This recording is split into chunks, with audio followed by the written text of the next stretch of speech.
अचिन्त्याव्यक्तरूपाय निर्गुणाय गुणात्मने समस्त जगदाधारमूर्तये ब्रह्मणे नमः।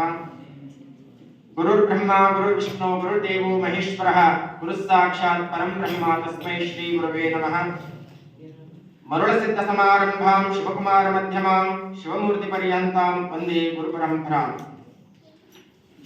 ಎನ್ನ ಆರಾಧ್ಯ ಎಲ್ಲ ಗುರುವರಿಯರನ್ನ ಮನದಲ್ಲಿ ಸ್ಮರಿಸಿಕೊಳ್ಳುತ್ತಾ ಈ ದಿನ ಹೊಸ ಚೈತನ್ಯದೊಂದಿಗೆ ಹೊಸ ವರ್ಷವನ್ನ ಹಿಂದೂ ಸಂಪ್ರದಾಯದ ಪ್ರಕಾರ ಹೊಸ ವರ್ಷ ಅಂದ್ರೆ ಯುಗಾದಿ ಆ ಹಬ್ಬವನ್ನ ಆಚರಣೆ ಮಾಡೋದಕ್ಕೆ ಮತ್ತು ಅನುಭವ ಮಂಟಪದ ಅಧ್ಯಕ್ಷರಾಗಿರುವಂತಹ ಅಲ್ಲಮ ಪ್ರಭುಗಳ ಜಯಂತಿಯನ್ನ ಆಚರಣೆಯನ್ನು ಮಾಡುವುದಕ್ಕೆ ಸಾಂಪ್ರದಾಯಿಕವಾಗಿ ಎಲ್ಲರೂ ಕೂಡ ಸಂಭ್ರಮ ಸಡಗರದಿಂದ ಇಲ್ಲಿ ಕೂಡಿದ್ದೇವೆ ಶ್ರೀಮಠದಲ್ಲಿ।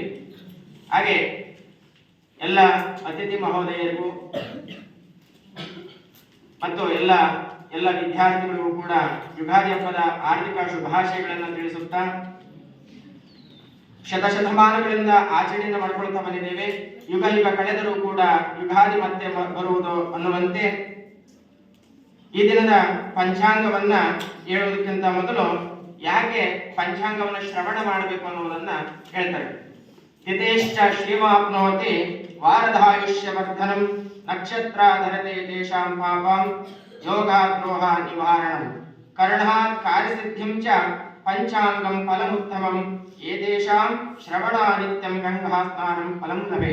ಅಂದ್ರೆ ಈ ಪಂಚಾಂಗ ಅಂದ್ರೆ 5 ಅಂಗಗಳಿರುವಂತವು ತಿಥಿ ವಾರ ನಕ್ಷತ್ರ ಯೋಗ ಕರಣ ಇವು ಪಂಚ ಅಂಗಗಳು ಅಂತೇಳಿ ಇರುವಂತವು।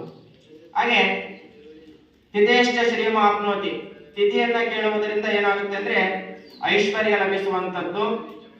ವಾರದಾಯುಷ್ಯ ವರ್ಧನಂ ವಾರವನ್ನ ಶ್ರವಣ ಮಾಡುವುದರಿಂದ ಆಯುಷ್ಯ ವೃದ್ಧಿಯಾಗುವಂತದ್ದು। ನಕ್ಷತ್ರಾಧರತೆ ಪಾಪಂ ನಕ್ಷತ್ರವನ್ನ ಶ್ರವಣ ಮಾಡುವುದರಿಂದ ಮಾಡಿರುವಂತಹ ಪಾಪಗಳೆಲ್ಲವೂ ಕೂಡ ನಾಶ ಆಗುವಂತವು। ಯೋಗಾದ್ರೋಹ ನಿವಾರಣಂ ಅಂದ್ರೆ ಯೋಗವನ್ನ ಕೇಳುವುದರಿಂದ ರೋಗಗಳೆಲ್ಲವೂ ಕೂಡ ನಿವಾರಣೆಯಾಗುವಂತವು।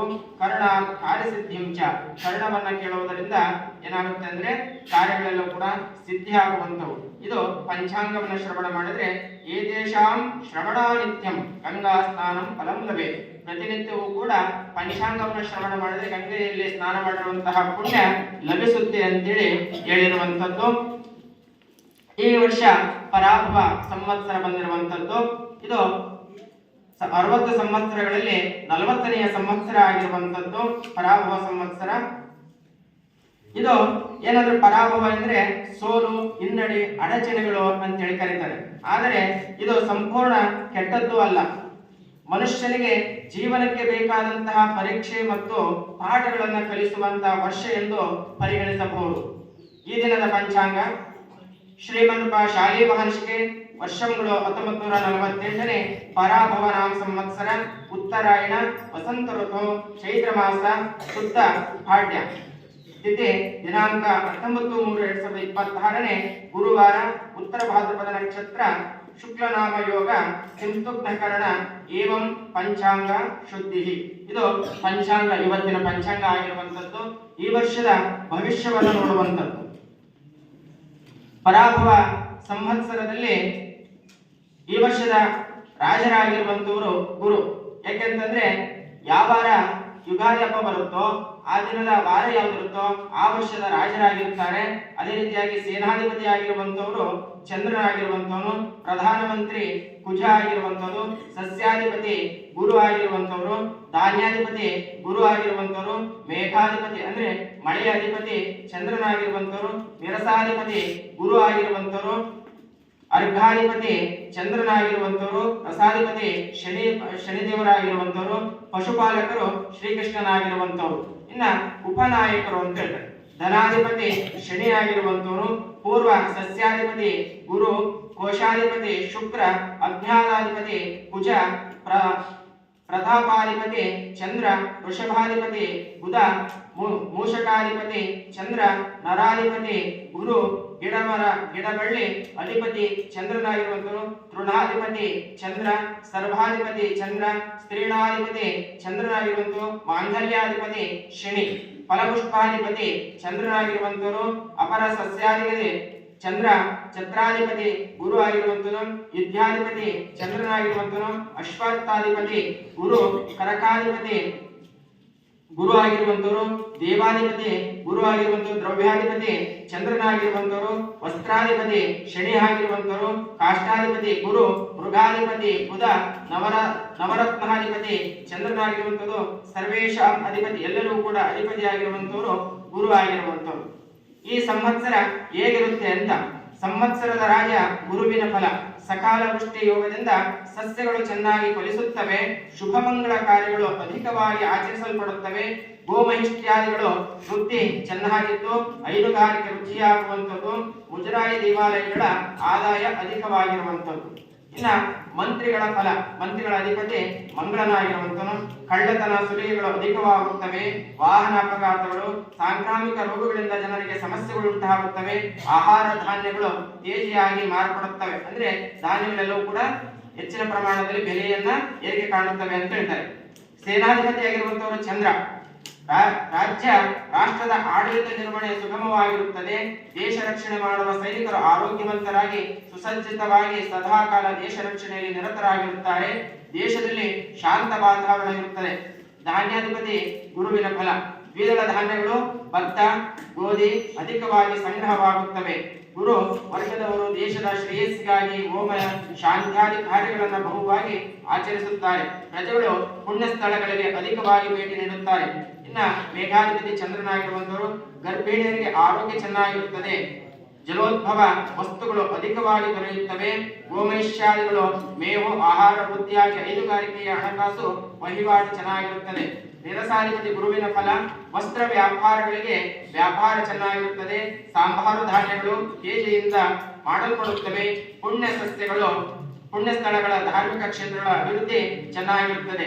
ಇನ್ನ ರಸಾಧಿಪತಿ ಶನಿಯ ಫಲ, ರಸ ಪದಾರ್ಥಗಳು ತೇಜಿಯಾಗುತ್ತವೆ, ತೈಲ ಧಾನ್ಯಾದಿಗಳಿಗೆ ಕೀಟ ಬಾಧೆ ಅಧಿಕವಾಗುತ್ತದೆ, ಪಶುಗಳಿಗೆ ರೋಗ ಬಾಧೆ ತೋರಿ ಬರುತ್ತದೆ. ಇನ್ನ ಸಸ್ಯಾಧಿಪತಿ ಗುರುವಿನ ಫಲ, ರಸ ಪದಾರ್ಥಗಳು ಅಧಿಕವಾಗಿ ಮಾರಾಟವಾಗುತ್ತವೆ, ಎಣ್ಣೆ ಕಾಳುಗಳು ಬೇಳೆಗಳು ಹುಲುಸಾಗಿ ಫಲಿಸುತ್ತವೆ, ಪೂಜಾ ಸಾಮಗ್ರಿಗಳು ತೇಜಿಯಾಗುತ್ತವೆ, ಸಕಾಲ ವೃಷ್ಟಿಯಾಗಿ ಬೆಳೆಗಳು ಚೆನ್ನಾಗಿ ಫಲಿಸುತ್ತವೆ. ಅರ್ಘಾಧಿಪತಿ ಆಗಿರುವ ಚಂದ್ರ, ರಸ ಪದಾರ್ಥಗಳು ಎಣ್ಣೆ ತುಪ್ಪ ಬೆಲ್ಲ ಹಾಗೂ ಬೆಳೆಯ ಧಾನ್ಯಗಳ ಮಾರಾಟದ ದರದಲ್ಲಿ ಏರಿಳಿತ ತೋರಿ ಬರುತ್ತದೆ, ದೇಶದ ಬಹುಭಾಗಗಳಲ್ಲಿ ಉತ್ತಮ ವೃಷ್ಟಿಯಾಗುತ್ತದೆ, ಸಸ್ಯಗಳು ಚೆನ್ನಾಗಿ ಫಲಿಸುತ್ತವೆ. ಇನ್ನ ಪಶುಪಾಲಕನಾಗಿರುವಂತಹ ಶ್ರೀಕೃಷ್ಣನ ಫಲ, ಶ್ರೀಕೃಷ್ಣನು ಪಶುಪಾಲಕನಾಗಿರುವುದರಿಂದ ಪಶು ಮಹಿಷ್ಯಾದಿಗಳು ರೋಗರಹಿತವಾಗಿರುತ್ತವೆ, ಹೈನುಗಾರಿಕೆ ಚೆನ್ನಾಗಿ ಅಭಿವೃದ್ಧಿಯಾಗುವುದು, ಬೆಳೆಗಳು ಹುಲುಸಾಗಿ ಬೆಳೆಯುತ್ತವೆ, ಕೃಷಿಕರು ತೃಪ್ತರಾಗುವರು. ಇನ್ನ ನಾಗರಾಜನ ಫಲ, ಈ ಸಂವತ್ಸರದಲ್ಲಿ ತಕ್ಷಕ ನಾಮದ ನಾಗರಾಜನು ಉದಯವಾಗುವುದರಿಂದ ಮಧ್ಯಮ ವೃಷ್ಟಿ, ಆಡಳಿತಗಾರರಿಗೆ ಸಮಸ್ಯೆಗಳು. ರವಿ ಆರಿದ್ರ ನಕ್ಷತ್ರ ಪ್ರವೇಶ ಫಲ, ಈ ಸಂವತ್ಸರದ ಜ್ಯೇಷ್ಠ ಮಾಸ ಶುಕ್ಲ ಅಷ್ಟಮಿ ಸೋಮವಾರ ದಿನಾಂಕ 22/6/2026 ಹಗಲು 12:26 ರವಿಯ ಆರಿದ್ರ ಮಹಾ ನಕ್ಷತ್ರವನ್ನ ಪ್ರವೇಶ ಮಾಡುತ್ತಾನೆ. ವಾರ ಸೋಮವಾರ ಫಲ, ದೇಶದಲ್ಲಿ ಸುಭಿಕ್ಷವಿರುತ್ತದೆ. ಅಷ್ಟಮಿ ತಿಥಿಯ ಫಲ, ಪ್ರಜೆಗಳಿಗೆ ಸುಖ ಸಂಪದ ವೃದ್ಧಿ ಸಾಮಾನ್ಯವಾಗಿರುತ್ತದೆ. ಹಸ್ತ ನಕ್ಷತ್ರದ ಫಲ, ಸಸ್ಯಗಳ ವೃದ್ಧಿ. ವರಿಯಾನ್ ಯೋಗ ಫಲ, ಅಲ್ಪವೃಷ್ಟಿ. ಫಲಕರ್ಣ ಶುಭಾದಿತ್ಯ ಕಾಲನಾಮಕ ಮೇಘ ಫಲ, ಈ ಸಂವತ್ಸರದಲ್ಲಿ ಕಾಲನಾಮ ಮೇಘ ಉದಯವಾಗುವುದರಿಂದ ಸಾಧಾರಣ ವೃಷ್ಟಿ, ಅಧಿಕಾರಿ ವರ್ಗದವರಲ್ಲಿ ಅಸಹಕಾರ, ಪ್ರಜೆಗಳಿಗೆ ಸಮಸ್ಯೆಗಳು ಉಂಟಾಗುತ್ತವೆ. ಇನ್ನ ರೋಹಿಣಿ ನಕ್ಷತ್ರದ ಫಲ, ಈ ಸಂವತ್ಸರದಲ್ಲಿ ರೋಹಿಣಿ ನಕ್ಷತ್ರವು ಸಮುದ್ರದಲ್ಲಿ ವಾಸವಾಗಿರುವುದರಿಂದ ಸುವೃಷ್ಟಿ ಯೋಗ ಇರುತ್ತದೆ. ಸಂವತ್ಸರ ಸ್ತಬ್ಧ ಫಲ, ಈ ಪರಾಭವ ಸಂವತ್ಸರದಲ್ಲಿ ಜಲಸ್ತಂಭವು ಉದಯವಾಗುವುದರಿಂದ ಸುವೃಷ್ಟಿ ಯೋಗವಿದ್ದು ಸಸ್ಯಗಳು ಚೆನ್ನಾಗಿ ಫಲಿಸುತ್ತವೆ. ಹಾಗೆ ಯಾವ್ಯಾವ ರಾಶಿಗಳಿಗೆ ಆಯವ್ಯಯಗಳು ಅಂತ ಹೇಳ್ತಾರೆ, ಅಂದ್ರೆ ಆದಾಯ ಎಷ್ಟು ಬರುತ್ತೆ, ಖರ್ಚು ಎಷ್ಟು ಇರುತ್ತೆ ಅಂತೇಳಿ. ಮೇಷ ರಾಶಿಯವರಿಗೆ ಆದಾಯ 14% ಇರುತ್ತೆ, ವ್ಯಯ 2% ಇರುತ್ತೆ. ಅದೇ ರೀತಿಯಾಗಿ ವೃಷಭ ರಾಶಿಯವರಿಗೆ 8% ಆದಾಯ, 11% ವ್ಯಯ ಇರುತ್ತದೆ. ಇನ್ನು ಮಿಥುನ ರಾಶಿಯವರಿಗೆ 14% ಆದಾಯ, 8% ಖರ್ಚಿರುತ್ತದೆ. ಇನ್ನು ಕಟಕ ರಾಶಿಯವರಿಗೆ 8% ಆದಾಯ, 3% ಖರ್ಚಿರುವಂಥದ್ದು. ಸಿಂಹ ರಾಶಿಯವರಿಗೆ 11% ಆದಾಯ ಇರುವಂಥದ್ದು, 2% ಖರ್ಚಿರುವಂಥದ್ದು. ಕನ್ಯಾ ರಾಶಿಯವರಿಗೆ 14% ಆದಾಯ ಇರುವಂತದ್ದು, 8% ಖರ್ಚಿರುವಂತದ್ದು. ತುಲಾ ರಾಶಿಯವರಿಗೆ 8% ಆದಾಯ, 11% ವ್ಯಯ. ವೃಶ್ಚಿಕ ರಾಶಿಯವರಿಗೆ 14% ಆದಾಯ, 2% ಖರ್ಚಿರುವಂತದ್ದು. ಧನಸ್ಸು 11 ಆದಾಯ ಇರುವಂತದ್ದು, ಅದೇ ರೀತಿಯಾಗಿ ವ್ಯಯ 8 ಭಾಗ ಇರುವಂತದ್ದು.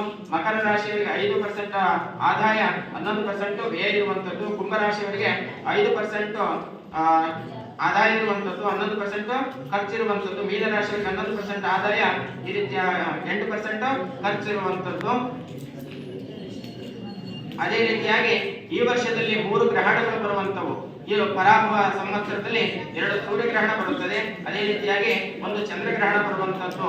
ಹಾಗಾಗಿ ಈ ಚಂದ್ರಗ್ರಹಣ ಮತ್ತು ಸೂರ್ಯಗ್ರಹಣಗಳು ದೇಶಕ್ಕೆ ಮಾರಕವಾಗಿರುವ ಕೆಲವೊಂದು ಉಪದ್ರವಗಳನ್ನ ನೀಡುವಂತಹ ಆ ಗ್ರಹಗಳಿಗೆ ಸಂಬಂಧಪಟ್ಟಂತೆ, ಆಯಾ ರಾಶಿಗೆ ಸಂಬಂಧಪಟ್ಟಂತೆ ಆ ಗ್ರಹಣ ಸಮಯದಲ್ಲಿ ಶಾಂತಿಯನ್ನು ಮಾಡಿರ್ತಕ್ಕಂಥದ್ದು. ಸ್ವಸ್ತಿ ಪ್ರಜಾಭ್ಯ ಪರಿಪಾಲಯಂತಾಂ ನ್ಯಾಯೇನ ಮಾರ್ಗೇಣ ಮಹಿಂ ಮಹಿಷಾಃ ಗೋ ಬ್ರಾಹ್ಮಣೇಭ್ಯಃ ಶುಭಮಸ್ತು ನಿತ್ಯಂ ಲೋಕಾಃ ಸಮಸ್ತಾಃ ಸುಖಿನೋ ಭವಂತು. ಸಮಸ್ತ ಪ್ರಜೆಗಳೆಲ್ಲರೂ ಕೂಡ ಮಂಗಳವನ್ನು ಉಂಟಾಗಲಿ. ಭೂಪಾಲಕರು ನ್ಯಾಯ ಮಾರ್ಗದಿಂದ ಭೂಮಂಡಲವನ್ನ ರಕ್ಷಿಸಲಿ. ಗೋಮಾತೆಗೂ ಪರಬ್ರಹ್ಮನ ಸ್ವರೂಪವ ತಿಳಿದವರಿಗೂ ಕೂಡ ಮಂಗಲ ಉಂಟಾಗಲಿ. ಸಕಲ ಲೋಕವು ಸದಾ ಸುಖಿಯಾಗಿರಲಿ. ಓಂ ಶಾಂತಿ ಶಾಂತಿ ಶಾಂತಿ.